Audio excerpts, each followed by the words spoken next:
Hello everyone आमे जानिछंती प्रत्येक भाषा निमंते अनेक शब्दर भंडार रही सेमानक मध्यरु एपरि किछि शब्द रही जहाँ सर्वदा बारंबार प्रयोग होइथाय एवं सेगुड़िकर प्रयोग जानिबा द्वारा प्रत्येक भाषा को आमे सहजरे बुझी परिबा एवं प्रयोग करि परिबा। आज आमे इंग्लिश रो सेहीपरि किछि शब्द को जानिबा जहाँ सर्वदा बारंबार प्रयोग होइथाय। सेगुड़िक मध्यरे सब्जेक्ट वर्ड्स, मेन भर्बर वर्ड्स, हेल्पिंग भर्बर वर्ड्स, मॉडल भर्बर वर्ड्स, कॉजेटिव भर्बर वर्ड्स एवं WH फैमिली वर्ड्स मुख्य अटे। एही शब्द गुड़िकर प्रयोग को बुझिबा परे इंग्लिश अति सहज होइजिवो।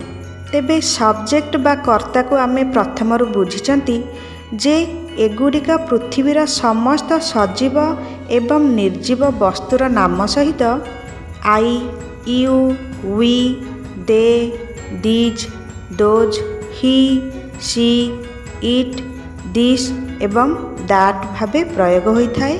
मेन भर्ब बा क्रिया को भी बुझिछंती जे प्रत्येक काम जेपरी स्पीक, सी, लिसन, वर्क, प्ले, रन आदि क्रिया भाबरे व्यवहृत होइथांती। हेल्पिंग भर्ब बा सहायक क्रिया भाबरे आमे प्रयोग करिथाउ do, are, were, have, does, is, am, was, has, had, will, shall इत्यादि। मॉडल भर्ब बा यह भी सहायक क्रिया हिसाब रे व्यवहार करा जाए।